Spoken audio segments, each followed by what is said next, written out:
index is going to be in unhealthy ranges across most of the St. Louis area.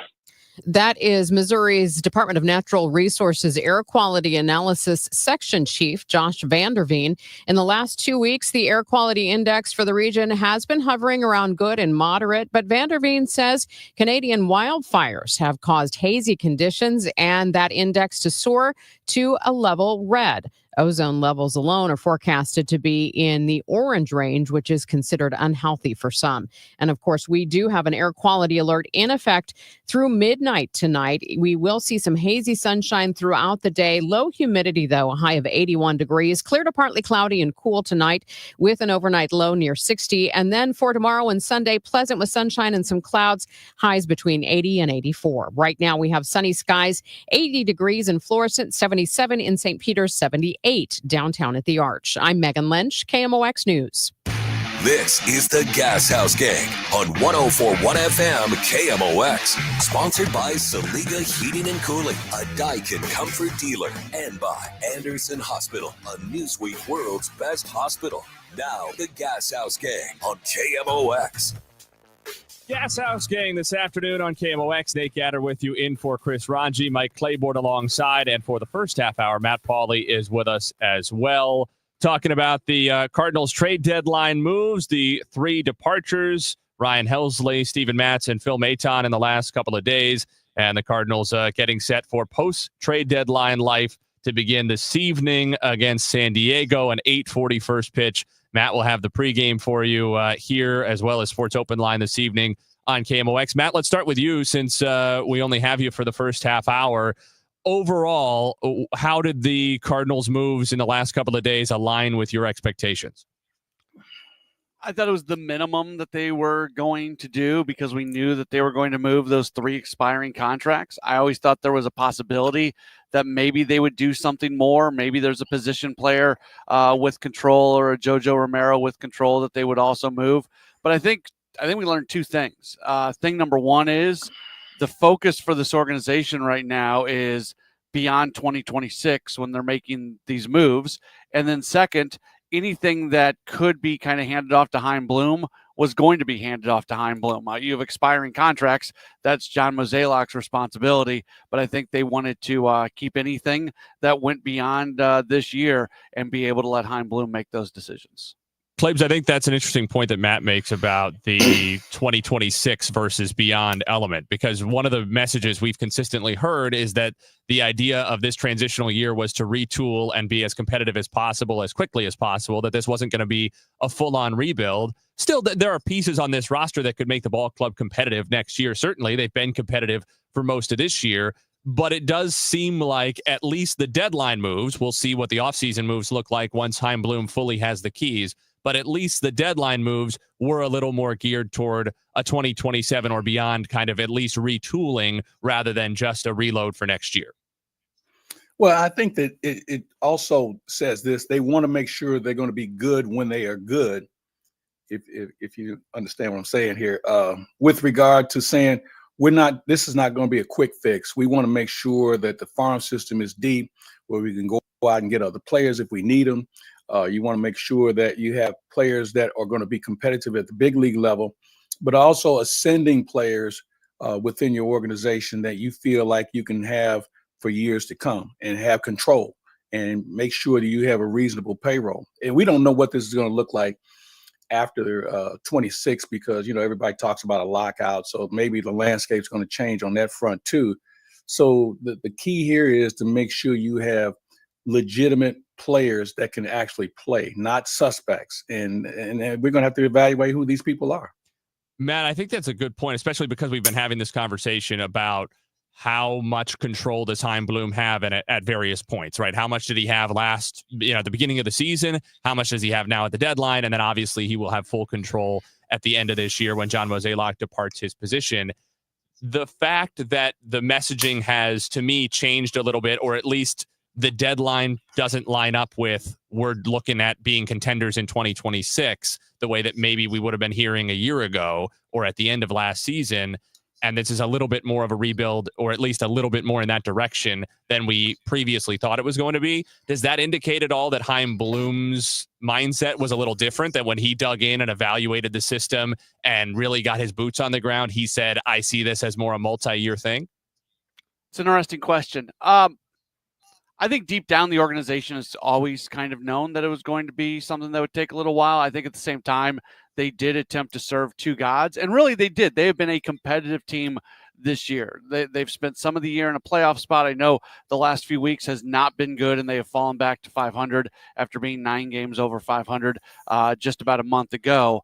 But they have been able to do the work that they've been trying to do throughout the minor league system, while at the same time be competitive at the big leagues. We'll see what it looks like here moving forward with all these bullpen pieces that have left. I'm kind of excited to see what some of these younger pieces are going to be able to do with a larger role. But I think that they've always known that for them to get back into a championship window, it was going to take a little bit of time, where at the same time, I think they thought that they can be a team that can at the very least flirt with the playoffs while they go through this. And, Oliver Marmol talked the other day about not wanting to be in the middle anymore. That's where they've been. And the ceiling for this team has been fighting for a playoff spot. They want to be more than that. So if they can continue to kind of fight for a playoff spot while they're doing all this other work underneath, that's kind of the goal, I think. Maybe they could communicate that a little bit more overtly, but I feel like that communication is starting to come out right now. You mentioned Oliver Marmol. I think that's an interesting point, because in some ways it feels, and Claves, maybe you have thoughts on this, but in some ways it feels like he's getting a little bit hamstrung by this. And I think he's managed this club pretty well this year. And he's in a position where the team is just not ready, for good reasons. The front office is just not ready to give him more resources in order to try to make this a playoff team, or maybe next year a division championship team, that kind of caliber club. And ultimately he can only, use the resources that are at his disposal at any given time. No, you're right.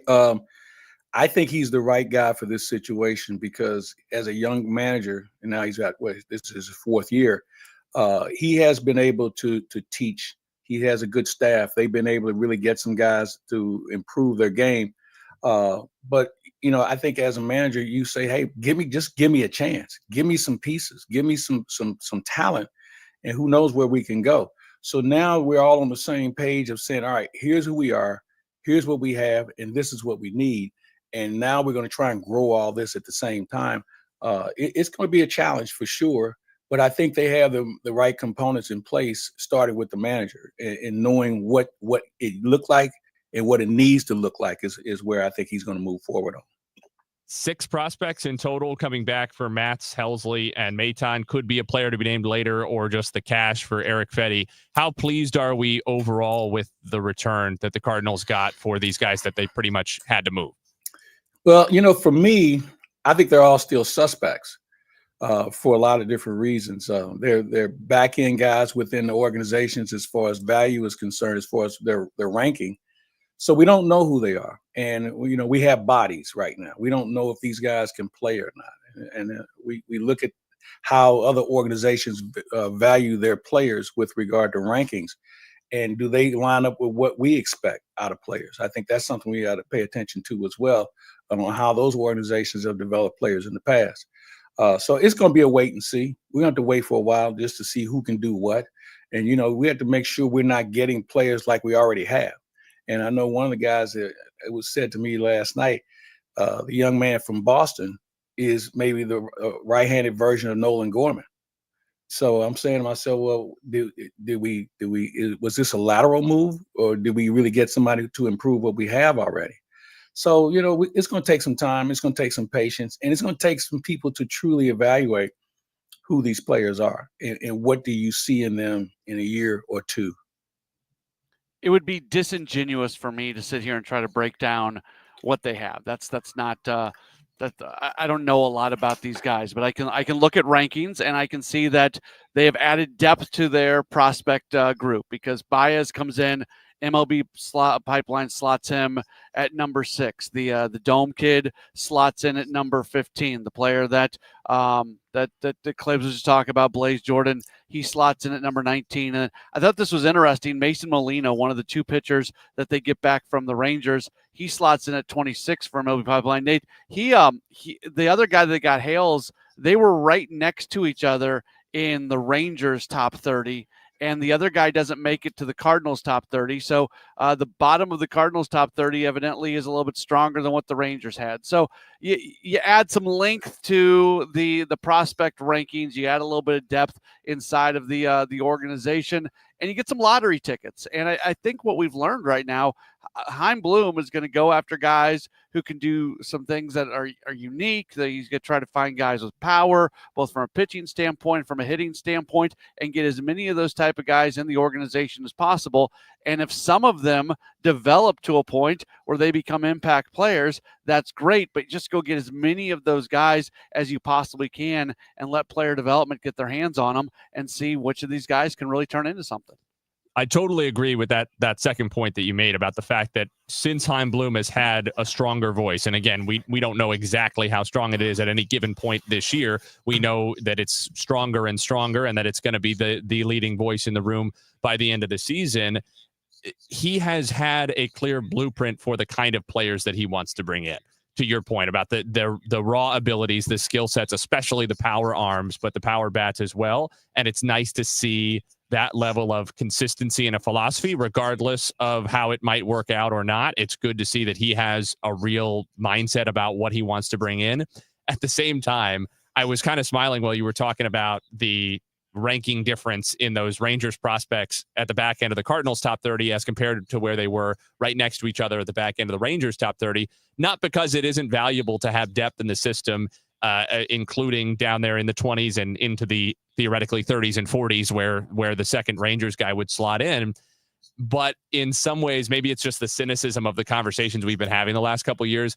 What I'm hearing is more average to good and not great, right? Like the story of the Cardinals to me at the major league level and in the minor league level is having a million guys who you could say are in that 10 to 40 range and not having enough guys who are bona fide top 5 prospects, bona fide all-star or close to all-star caliber players who you write in the lineup in pen every night.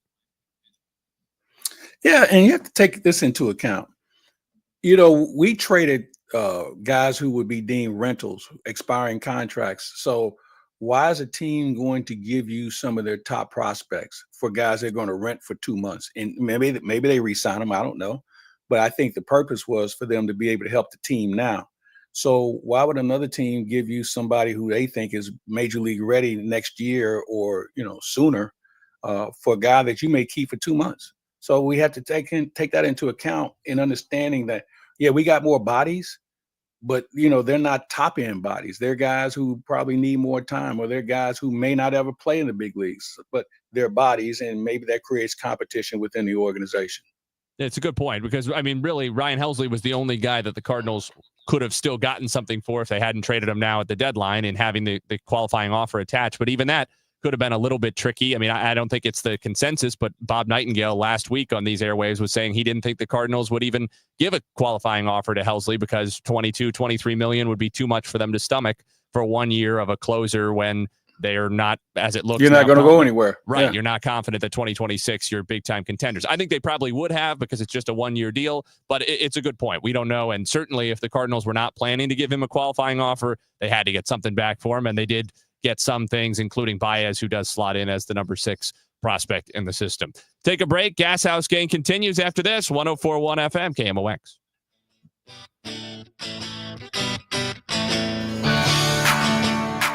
Diabetes, high blood pressure, anxiety meds, everyone's on them. If you're a 40-year-old male, maybe a bit porky, and you may even have type 2 diabetes, $1 million of term life insurance may only cost you about $100 a month. Call Term Provider. Speak with Big Lou at 800-770-0850. Big Lou will find a term life policy for you even if you have type 2 diabetes, are overweight, or have high blood pressure. Term Provider has helped thousands of people like you who think they can't afford term life insurance to buy $1 million of affordable term life for you. All you need to do is call Big Lou at 800-770-0850. Lou will make sure the scales are tipped in your favor. Call 800-770-0850. Big Lou will answer your call and work to fit you into a term life policy that you can afford. Remember, Big Lou's like you. He's on meds too. For affordable term life insurance, call 800-770-0850. 800-770-0850. Summer is here. Time to enjoy baseball, barbecues, and the shade of your trees. When it comes to tree care, call the certified arborist at Gamma Tree Experts. Hi, I'm Tim Gamma. Protect your valuable trees from storm damage or devastating insects such as the emerald ash borer. Knowledge and quality are hallmarks of our reputation. For pruning, spraying, fertilization, or removals, call Gamma Tree Experts today at 314-725-6159 or visit us at gammatree.com. Your trees deserve the best care. Feel like your paycheck barely keeps up with your life? At the Financial Freedom Seminar, learn how real people are building passive income and retiring early using real estate. It's all happening live in St. Louis with Lifestyles Unlimited, September 27th and 28th. You'll leave with a step-by-step plan to change your future. Text radio to 88007. That's September 27th and 28th. Text radio to 88007. That's RADIO to 88007 now. Named one of Newsweek's world's best hospitals for 2025, Anderson Hospital is your hospital for life, delivering exceptional, compassionate care to families across the Metro East. From emergency services to specialized treatments, our dedicated team supports your health at every stage. Experience world-class care close to home. Discover the difference at andersonhospital.org. KMOX is everywhere. 1120 a.m. Streaming live on the Odyssey app. And now at 104.1 FM. Gashouse game continues. Nate Gatter in for Chris Ranji. Mike Claiborne is with us, and Matt Pauley for at least one more segment. Let's talk a little bit about what the rest of this season looks like, right? The trade deadline inspires us to talk about what does next season look like, what does the season after, at least for teams that are sellers like the Cardinals were. It inspires looking to the future. But we still have 2 months worth of baseball here to play. The Cardinals are still a team that's above 500 for whatever that's worth, despite having sold off the key bullpen arms that they did.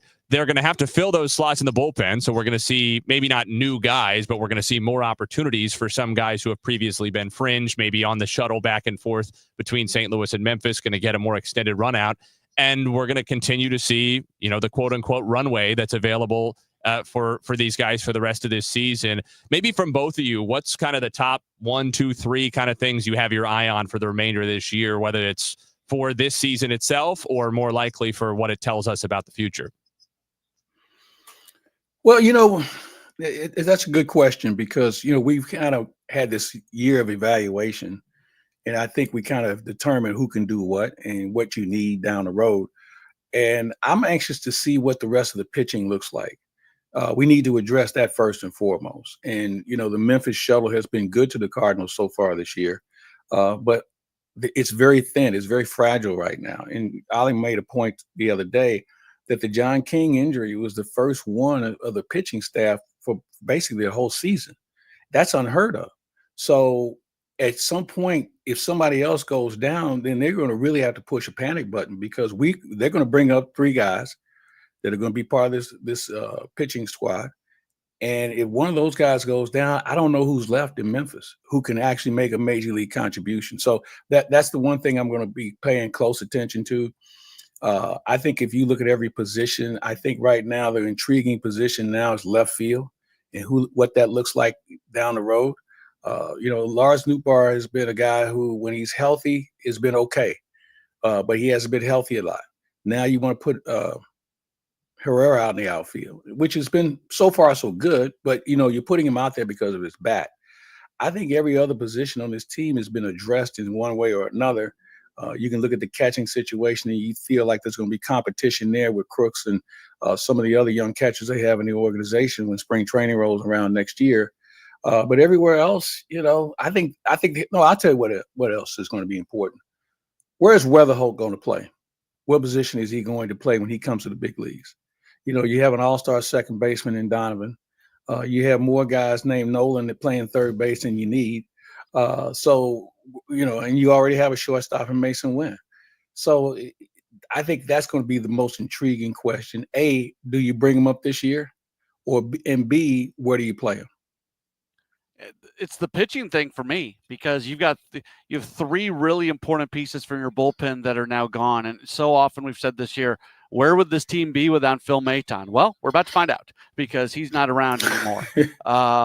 To Claves' point, I love this young group of relievers that's been churning between the Cardinals and Memphis, the Andre Granillos, the Matt Svensons, the Gordon Graceffos. I'm excited to see what Ryan Fernandez is going to look like coming back. I think he's going to be one of those players who's back with the team tonight, and we saw how good he can be last year. Earlier this year, it wasn't very good. They just planted him at Memphis for an extended amount of time, and he really got things going, and he's been pitching well. So the challenge for this team is for these young group of guys. They're all going to be given larger opportunities. Jojo Romero will probably be the first guy for the ninth inning, but I got to think there's going to be some mixing and matching, and you're going to give some of these guys, especially the guys with closers experience in the minor leagues, the Riley O'Briens and the Matt Svensons and guys like that, they're going to get some ninth inning opportunities at some point in time. Now, when you have those games where you're looking for a fresh arm, there might not be a fresh arm, but also there's a lot of 40-man flexibility right now. They've got 4 open spots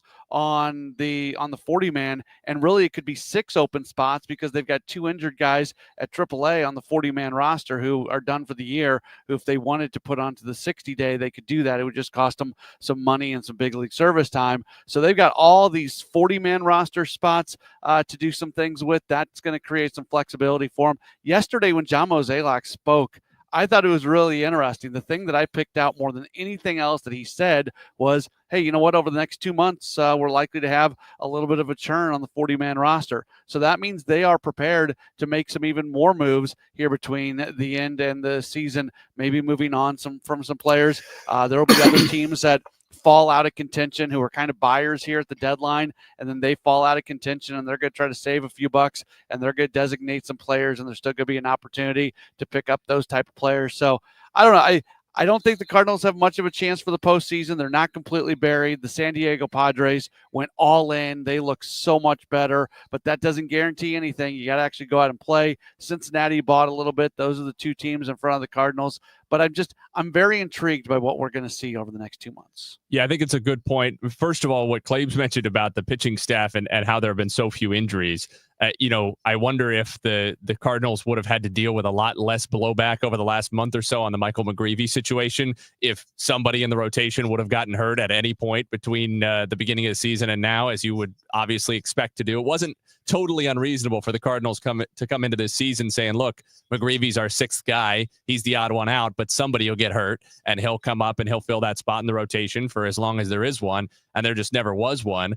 For the guys who have been shuttling, I also wonder if you're more likely to see the best out of them, just thinking human nature, how difficult it would be to perform at the major league level, feeling like I'm going to get 2, 3, maybe best case 4 or 5 appearances.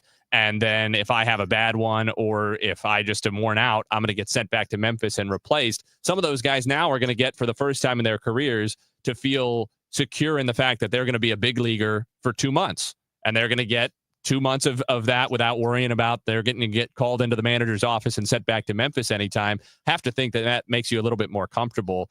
The last thing I want to touch on, and there are only a couple of minutes left in the segment, so maybe this is a bad time for it, but we got a comment on the YouTube stream that said the Cardinals need to find a manager to manage the players, not be their friend, and make excuses for their bad play.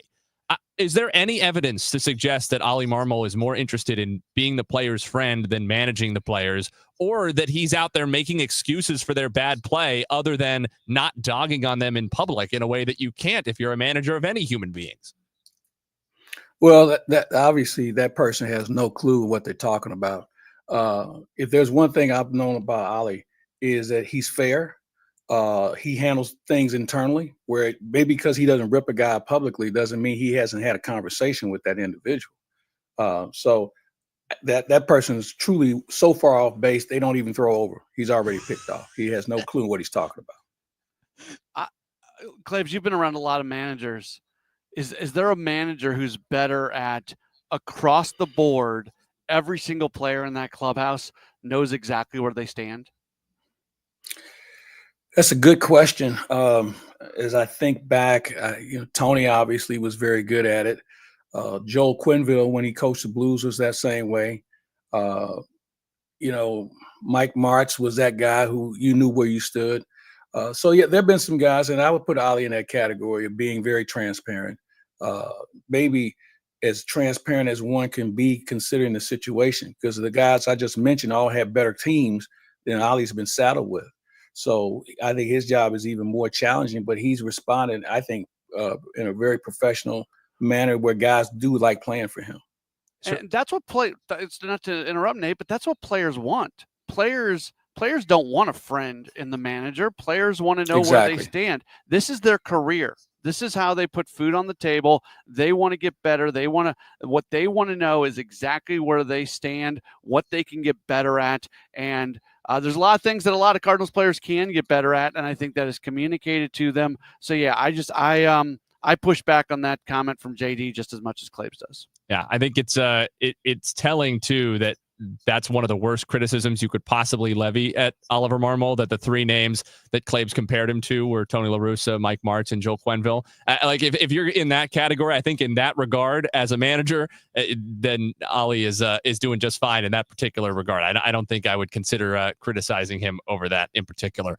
Matt, we appreciate you a lot for being here for these first couple of segments. We got the voice of the Cardinals, John Rooney, coming up next. Don't go anywhere. Gashouse Gang continues on 104.1 FM KMOX.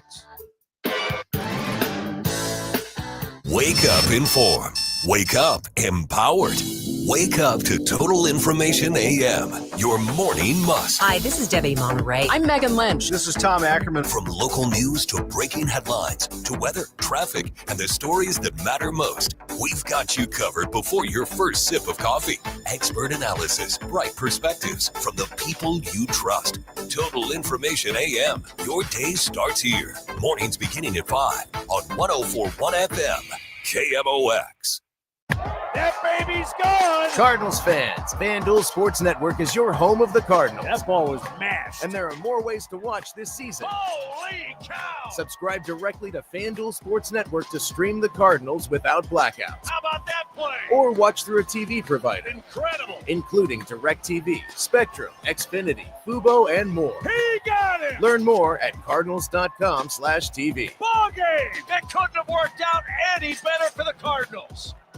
It doesn't take a lot to make a big difference. That's why we've teamed up with Jerry Kelly Heating and Cooling to bring you 100 acts of kindness. For the next 6 months, the Chris and Amy Show is challenging you to spread kindness in simple, meaningful ways. No big budget needed. Write a thank you note, help a neighbor, surprise someone with a smile. It all counts. Let's prove that kindness is contagious. Share your acts with us by using hashtag 100KindActs. Because a little kindness goes a long way. Life insurance. Why are you putting it off? Can't afford it? Too much hassle? Think you don't need it? There's lots of excuses for putting off life insurance. But if you weren't there, who would pay the mortgage and other bills? With Ethos, you could be covered in 10 minutes and boom, family protected. Ethos, fast and easy online term life insurance. Up to $2 million in coverage with no medical exam. Some policies as low as $1 a day. Answer a few health questions and get your free quote at ethos.com/radio. That's ethos.com/radio. The success you've already had matters at University of Maryland Global Campus because we're a school for real life. An accredited state university, UMGC lets you earn up to 90 credits toward a bachelor's for prior learning and relevant life and work experience, or transfer up to 12 credits toward a master's. We offer affordable tuition and online and hybrid courses. Classes start August 13th. Apply now and save with no application fee. Learn more at umgc.edu. Certified to operate in Virginia by Chev. Now, the John Rooney Conversation on KMOX, sponsored by Missouri Farm Bureau Insurance. We are Missouri Farm Bureau Insurance. And if you're a Missourian, we're for you. The John Rooney Conversation now on the Gashouse Gang. Nate Gatter in for Chris Ranji. Mike Claiborne is here, and the voice of the Cardinals, John Rooney, is with us. It feels a little more like I'm the guest now because a couple of guys are in San Diego. Only one's in St. Louis. John, how you doing? You have time to catch a flight and get out here for the game tonight, though, Nate, so get with it. Oh, man, wouldn't that be something? Well, first pitch tonight against the Padres at 8:40 Central Time.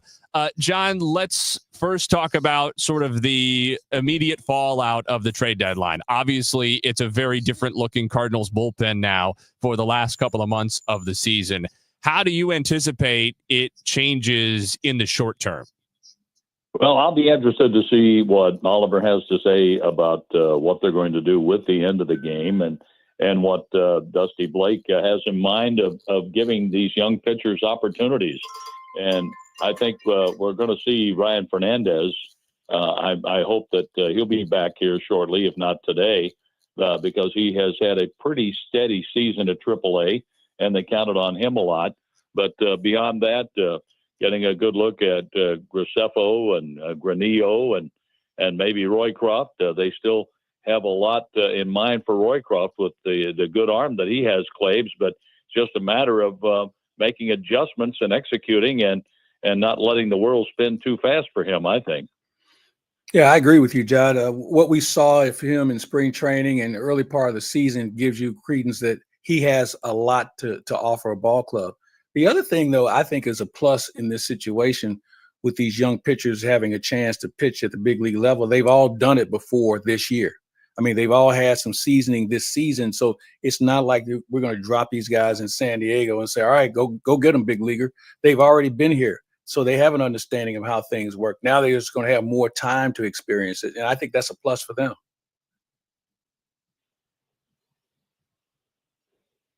Hello.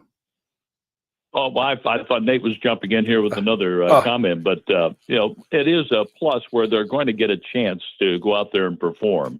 And we knew that there was a better than 50-50 chance that the Cardinals were going to be dealing Matz and dealing Helsley and Maton because they are free agents. And looking to stock up for the future, it's not a bad idea. And it will help if we can get Nootbaar and Gorman back in for the lineup to score some runs for the pitchers. And it will help if we get some consistent starts from the pitchers. And that's what I'm looking forward to the last 2 months. Speaking of starts, John, Matthew Liberatore on the mound this evening. Obviously, he's had a very nice season and solidified himself in the starting rotation. But at the same time, he's now accumulating a number of innings that he never has before in his career, and still a couple of months left in this season. What are you looking for from him, whether it's tonight or over the remaining 2 months, to see how he handles this level of season-long workload? Well, Nate, I think he looked pretty strong the last time out and didn't quite execute the way he wanted, but seemed to be better than his start right before the All-Star break. And he had a 2-week break. And I hope that pays dividends to get him ready to go down the stretch here and make his starts through August and September, because he has the temperament. I think he has the mentality of a starting pitcher, and the way he's gone about his business this year, I think that sets him up for success as he moves on with his major league career. But I hope to see that. Hope to see another good start from Andre Palante, who had a good one the last time out. Miles Michaelis has had a couple of good starts. He was the loser the other night, but he only gave up a couple of runs, and the Cardinals couldn't score any. And if they can give the starting pitching a little support, and if the starting pitching, Claves, can keep from falling behind 3-4 runs early, then I think we'll be in most every game. No, I agree with you, John. And, it's hard to play catch up in the big leagues.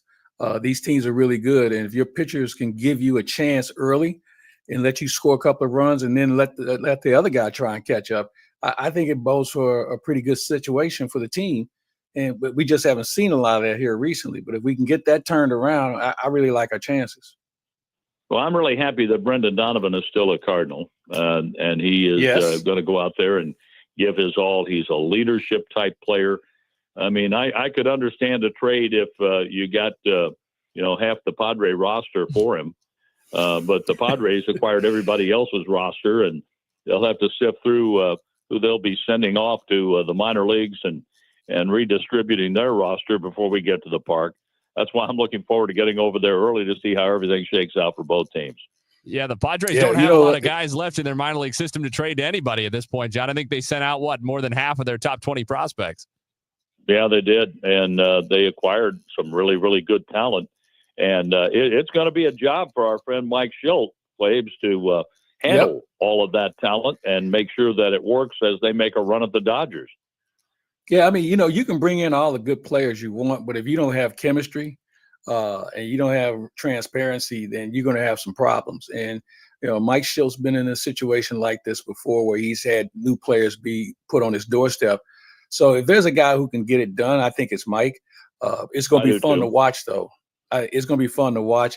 I really would prefer watching if this was done before the trade deadline. But you know what? Maybe it's going to take 2 or 3 games for them to figure it out. Yeah, it just might. And you're putting basically a new team together. Now they have some needs that were filled. O'Hearn is going to help them, and so is Laureano. Laureano can certainly go get the ball, and the way he's been hitting it for the last 3 or 4 weeks, looks like that he's back. And so they added some good pieces, not just in the pitching department. It doesn't hurt having a 102-mile-an-hour fastball thrower like Miller coming in. And they also got another pitcher in that deal, a left-hander for their bullpen. But what do you do with Suarez at the end? Questions all to be answered. John Rooney, the voice of the Cardinals, is with us. John, earlier in the show, we talked about the fact that even though the trade deadline, when you're a selling club the way the Cardinals were, sort of automatically takes those conversations toward next year and the years beyond, you're just looking toward the future at the deadline. There are still 2 months here left to go, and the Cardinals are still a 500 ball club, not out of the race, at least based on the standings, albeit now they'll be competing with a much more shorthanded bullpen for the remainder of the season. For people who are thinking about what is left for the Cardinals as a fan in these remaining 52 games, what are you watching most closely? What are you most excited to monitor over these last 52 that's going to tell you something meaningful about the club, regardless of where this season ends? Well, it's still the growth of Victor Scott, the second out in center field, and they've tried Ivan Herrera in left field, and watching him take to that position where they can keep his bat in the lineup and still have another left-handed bat in there as a DH when they come up against right-handed pitching. And I'm interested just to see how Gorman is able to hit the ball when he comes back, and to get Lars Nootbaar back in there. When the Cardinals were really cooking in May, they had Nootbaar leading off. Mason Wynn went into the number 2 spot, and it created some really good balance for the lineup. And I hope that those guys can get healthy, that Nootbaar can be back in there and perform, and the same thing for Gorman, because I think they're going to give him a shot at playing a little more at third base. He may play some at second to spell Donovan and move some pieces around, but just to see how they click and finish up, and to see how they compete, because that's one thing that has not changed from day one.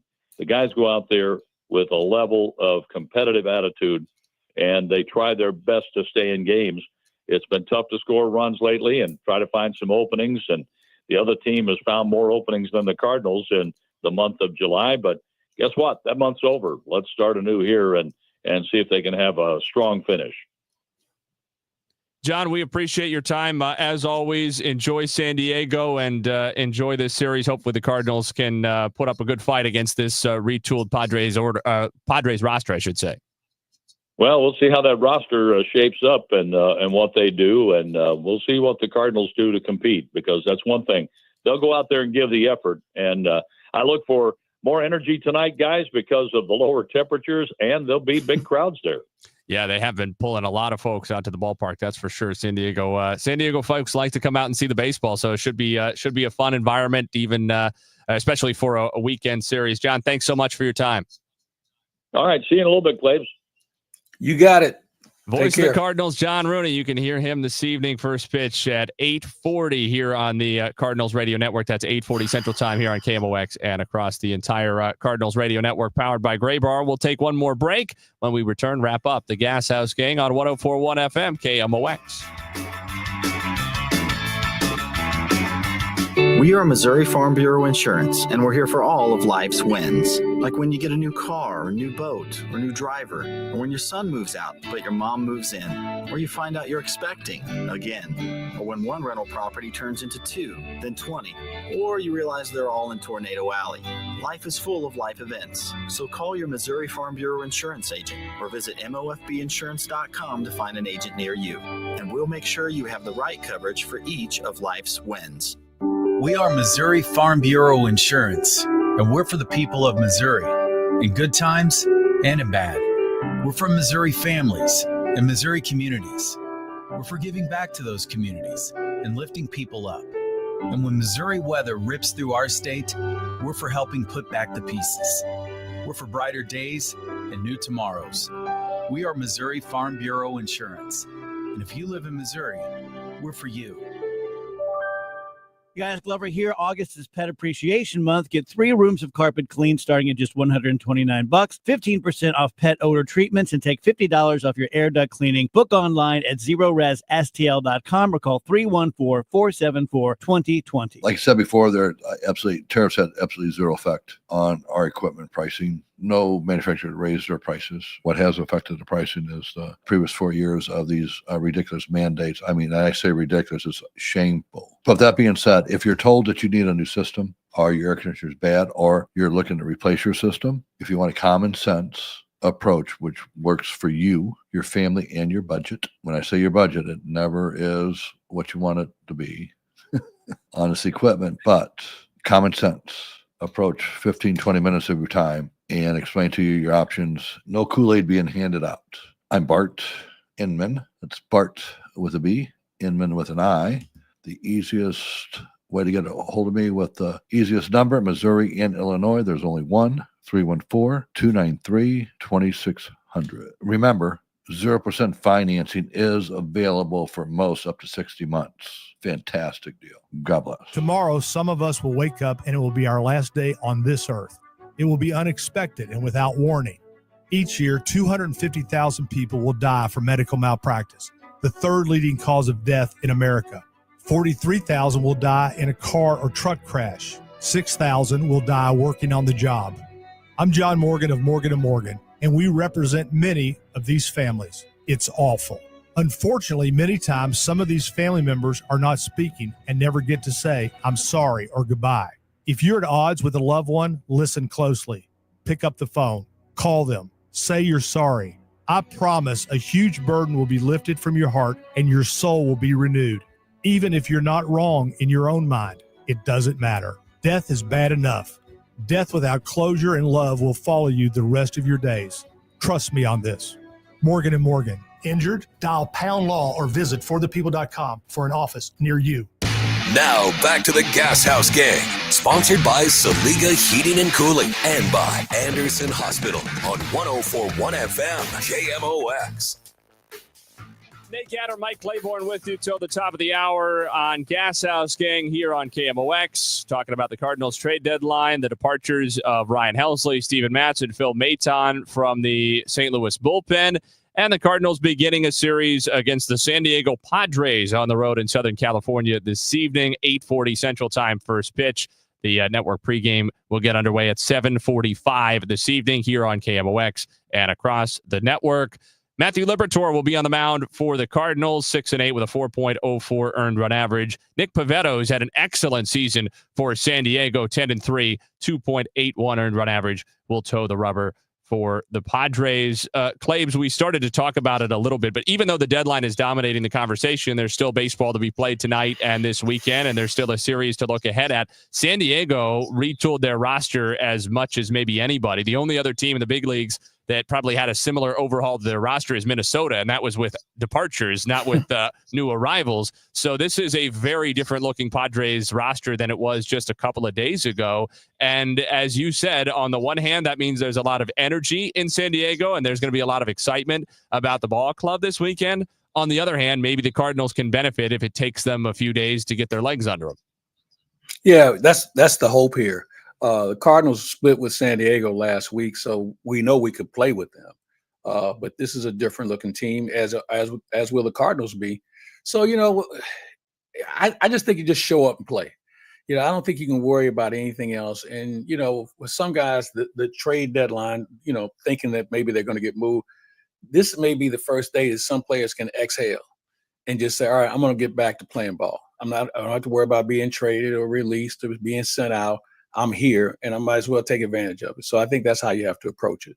Yeah, I think that's a good point, especially about guys, talked about it in the sort of reverse context with the Cardinals. Some of those guys who have been back and forth between Memphis and St. Louis, they know they're going to get an extended run now at the major league level because the Cardinals, frankly, only have so many options left in that bullpen right now, especially without adding anybody to the 40-man roster, which they could do, but they have not yet done. For the Padres, it's kind of the reverse. Guys who are still there are like, okay, well, and now we're all set and can kind of settle in for the remainder of this season. Matthew Liberatore will be on the mound for the Cardinals. Talked to John Rooney about him moments ago. Anything that you missed, you can go back and hear on the free Odyssey app in podcast form, including our first half hour with Matt Pauley and our conversation in the last segment with John Rooney. But he was talking about the start that Liberatore had against these Padres his last time out earlier or last weekend here in St. Louis. 4 1/3 innings, 1 run on 6 hits. And that's sort of been the theme a little bit for Libby, is that the starts have gotten a bit shorter. Even if he's still been effective, he hasn't been able to keep the same length. Now he's coming back, as John mentioned, after that 2-week absence. They were able to give him around the All-Star break, try to help him as he pitches to an inning count that he has not had before in his career. So it'll be interesting to see how much he has left. You'd think with the Cardinals' mindset right now, though, they're not going to push Matthew Liberatore in any game or for any reason, because this is about strengthening his arm, getting him this additional experience so that hopefully next year or the year after, if he's a key starter for them in a division race, they don't have to baby him down the stretch. Well, you make a good point, but I think I'm at a point now where I am going to push him. If you want to be a top-end guy in a rotation on a good team, you're going to have to fight through barriers. And I know where he's probably at an innings limit compared to what he did last year. The whole role as a starter changes the complexion of how he takes these games on. And so I'm of the belief that I need to see more late in the season, because if you're going to be a good player on a good team, you better be ready to pitch in October. And what does that look like? Well, we don't know, because we got to get him through August. We got to get him through September. So I'm of the belief that, right now I'm challenging guys to give me more, because that's what's going to be needed if you want to be on a winning team. It's a good point. And I do say, I think probably we would agree on this based on your take on it.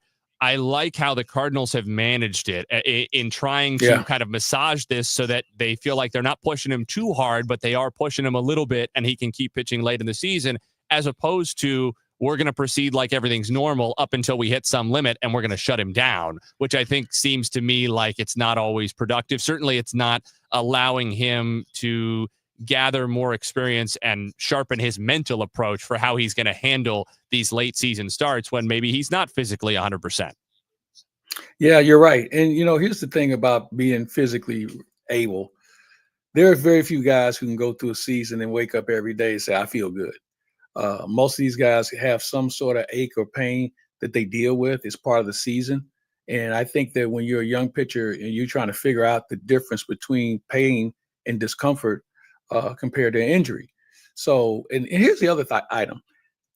Because we've only had one pitcher go down with an injury, the map would have been different, because you would have expected some other guys to be brought up earlier in the season, maybe some guys with more spot starts, but that didn't happen until recently. So it kind of threw the game plan off as far as innings usage. And I think that's one of the reasons why they kind of shut Liberatore down, because we expected somebody to go down and somebody was going to miss a start or two, but that didn't happen.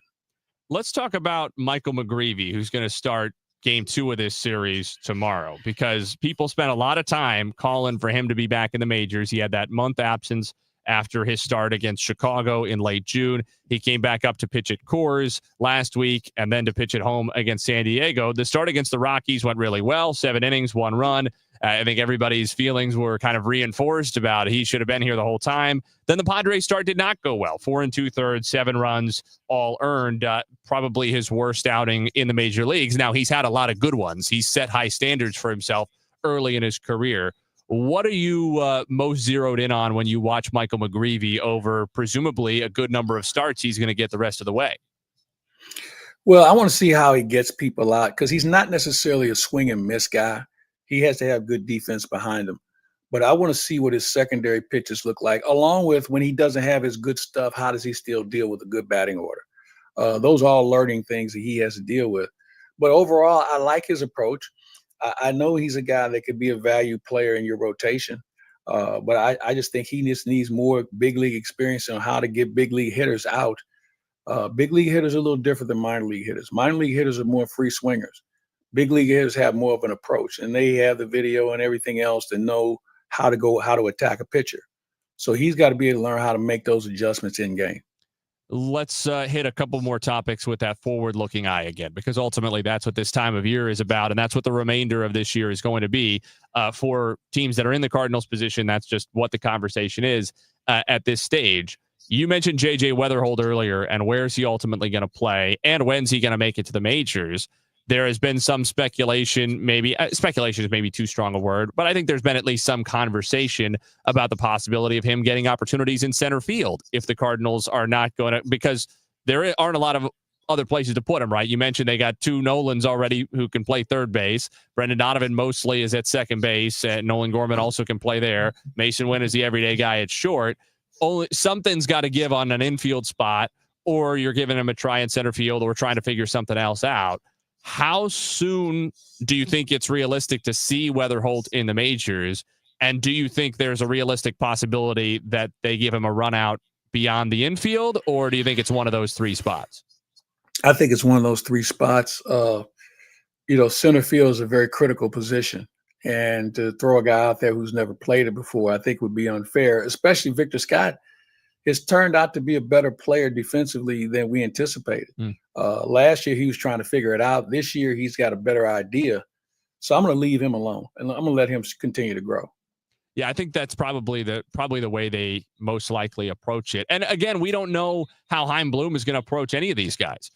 For all we know, Chaim Bloom's going into the offseason thinking, yeah, Brendan Donovan's a really good player, but he's coming off a career year. I can get a lot for him, and I'm not sure I'm going to be allowed to re-sign him in a couple of years' time anyway. And that opens up some more time at second base because Nolan Gorman's going to play more at third because Arenado's going to take more days off. Or, maybe even Mason Wynn is if somebody called about him is if Chaim Bloom likes Weatherholt better. We have no idea how Chaim Bloom is going to evaluate the pieces in the Cardinals minor league system relative to the pieces he has in the major league level. We don't know what the interest level is elsewhere. My feeling is that this is going to be the busiest Cardinals offseason in terms of trades, probably in a long time, because you have sort of this unique storm of a lot of good players who have some value to other teams, but a lot of roster redundancies that the Cardinals would like to clear if they can get fair value back for some guys.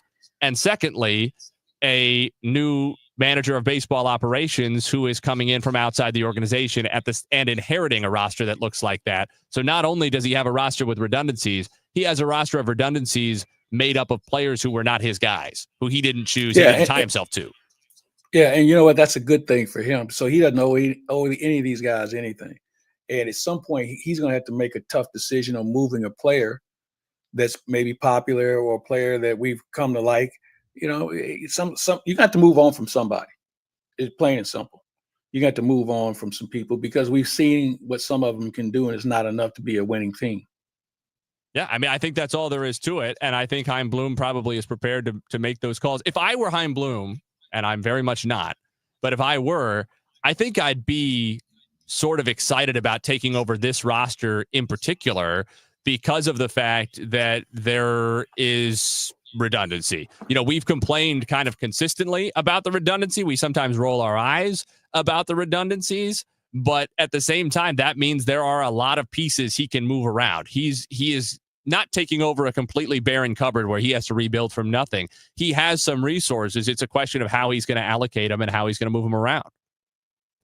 And ultimately, it's going to fall on Bloom to make those decisions, but he's going to be empowered now to do that. He's, getting the keys, essentially. I think this deadline was already him starting to get the keys handed to him in some ways, that the the moves the Cardinals didn't have to make at the deadline, outside of the 3 relievers on expiring contracts, the other guys who maybe were rumored to be drawing interest or potentially part of a deal, the Lars Nootbaars, the Alec Burlesons, even Nolan Gorman's, Jordan Walker's potentially. None of those guys moved. And I think what John Mozeliak is saying, if you read between the lines when he talks about how they would have had to be blown away and they weren't blown away, what I hear is it wouldn't be fair to Heim to trade these guys unless it was objectively a package you have to trade them for.